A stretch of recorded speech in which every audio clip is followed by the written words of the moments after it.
Hey y'all, welcome to the channel. I'm Task Force Bourbon. Today I'm going to be reviewing Remus Repeal Reserve Series 4. That's what we have here before us. So I just recently placed Series 5 on my top 10 bourbons of 2021. And I liked it so much that I sought out Reserve Series 4.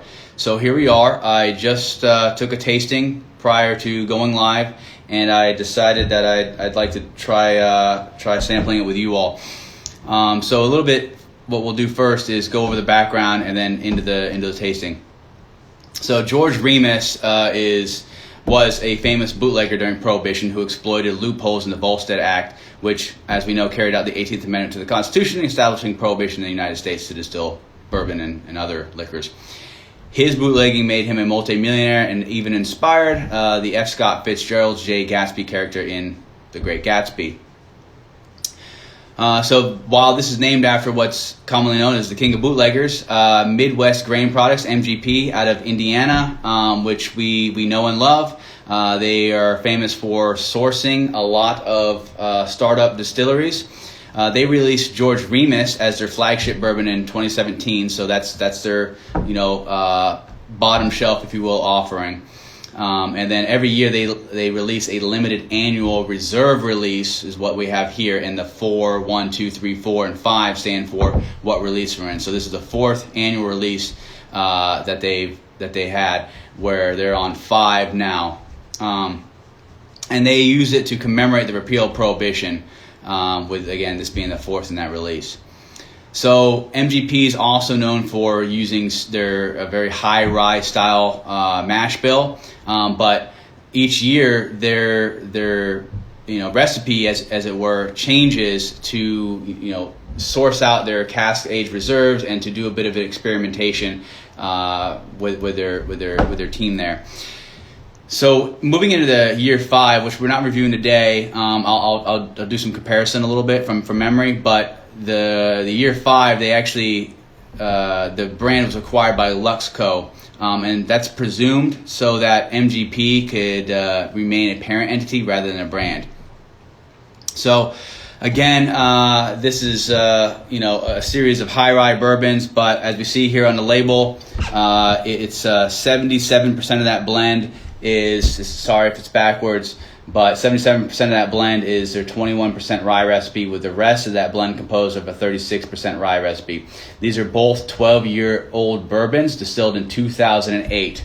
Okay, so at the time of this release, it was the oldest Remus Repeal Reserve release to date. Where now we're in Series 5. It's a 15-year blend, and that's the oldest to date, obviously. So past bottlings of this bourbon specifically have been hitting shelves around November 13, which is George Remus's birthday. But according to MGP, and growing demand convinced them to move up the release date to September, which fittingly happens to be Bourbon Heritage Months. As with past releases, all bottles should be distributed by Repeal Day, which is December 5th.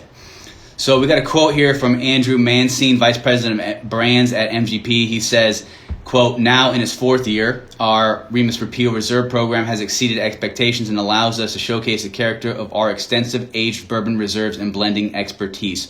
Series 4 delivers a bold high rye character and a beautifully balanced profile that reflects 12 years of age." So again, this is a year behind, but we'll go ahead and crack the top here for the second time this evening, and we'll try it out together. We'll get a nice healthy pour. All right, and you can see the cap's kind of cool. So it's got its own branding, but in the inside of the cap, it's got George Remus written in script there. I don't know if you can make that out, but that's kind of neat. Light top, nothing special there. On the back, it's got a little bit of a history, which doesn't really say anything. I haven't said anything already other than this cool quote from apparently George Remus. It says, "In short, Remus Repeal Reserve is the best we make." Or, as George Remus himself might have said, quote, "some damn fine giggle water." Enjoy. That's pretty cool. All right, so I'll go ahead and set this over here, and I'll go ahead and start with the nose.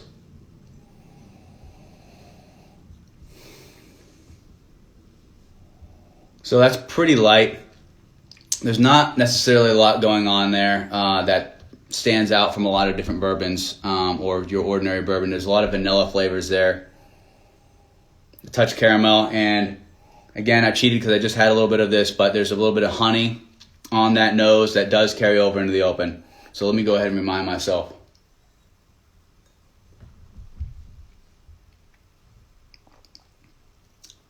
So thankfully, I've had a bit of a break between the last sip, because right up front, you get a lot of honey.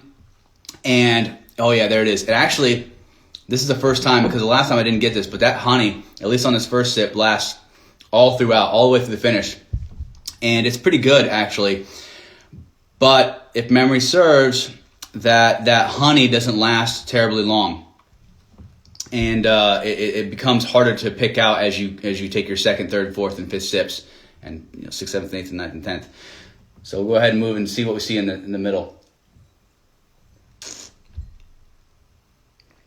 So you can start to tell this is definitely a rye on the mid, or not a rye, rather, a high rye bourbon. But it's a very soft rye, so you would expect with the mash bill profile that it has that it would have that more of a rye pop. I kind of associate that to, or tell others when I try to describe it, is like if you have like that rye bread and you bite into a little piece of that, rye or whatever, it gets that little smoky pop. That's not here. It's just kind of the flavor of the rye, and it's very soft.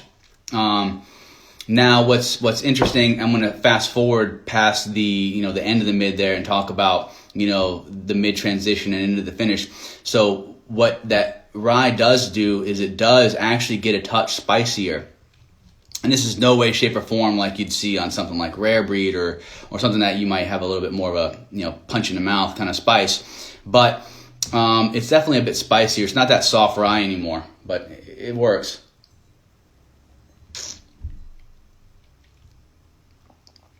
So my two favorite flavors right here on this entire sip are right there, dab smack in the middle, and they're fairly apparent.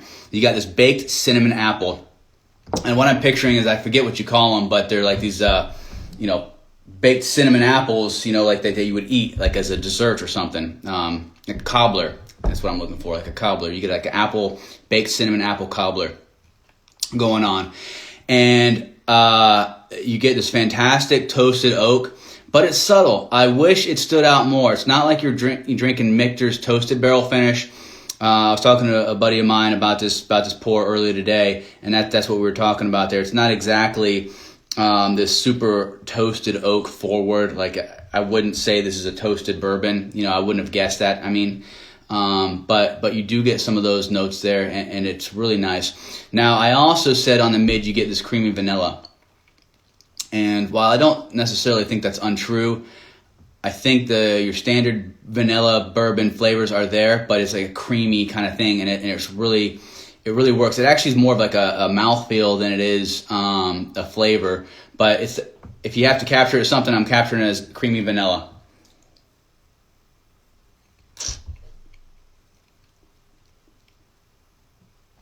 So again, that finish,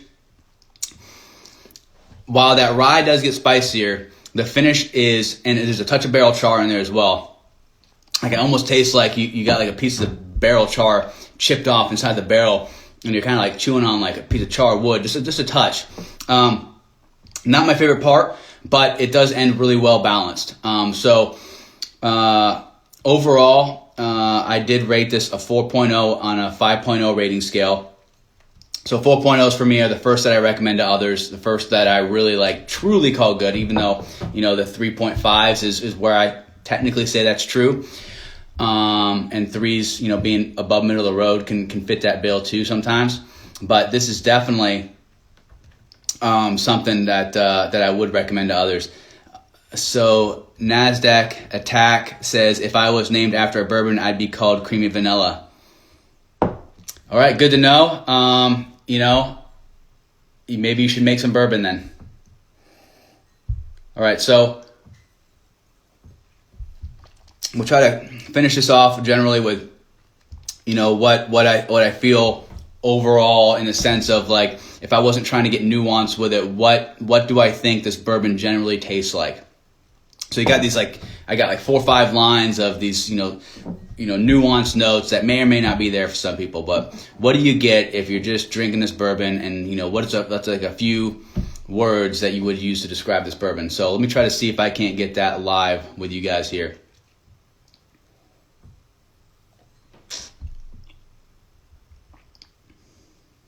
Well balanced, toasted oak, creamy. Now, if I said well balanced, I'm gonna say it again, and then just a touch of spice. It's actually really good. It's a solid 4. I'm gonna say solid 4 because sometimes I don't have a 0.25 rating scale, so sometimes I have to round up or round down. But this sits solidly in that 4 spot, and that's good. My series 5, I rated a 4.5, and it took the number 3 or number 4 spot on my top 10 bourbons of 2021. And this doesn't really hold a candle to it, to tell the truth. If I'm buying, because these sell, they're not cheap. They're like $85 MSRP. I think this one was, and I think the Series 5 was a little bit more at like 90, or I've seen it go up to like 120 on the secondary. So they don't, they're not jacked up in price on the secondary or anything like that yet. So hopefully that stays the same for a while at least. But this is a fantastic bourbon, which I expect nothing less from a place like MGP. Yeah, recommend it. Seek it out. It's a good, well-crafted bourbon if you can get it. If you stumble across 1, 2, and 3, where do you think they fall in line with one another? What was your favorite of the 5 that are out now? I'd love to hear it. If there's no more questions, I'm going to go ahead and finish this off and say cheers to you all.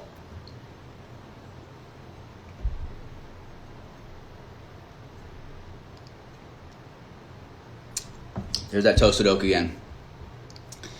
Yeah, it's really coming forward as it sits there and opens up a bit more. That's one of my favorite flavors because you get a touch, just a 1% of an aged oak bit going on, and it's very subtle. But you mix that with the toasted part, and it turns out to be something really, really enjoyable. So pick you up a bottle if you see it. Again, I'm going to go 5/4. But, still a very good bourbon sitting at my 4.0 rating scale. So enjoy. Cheers. Thanks for joining on.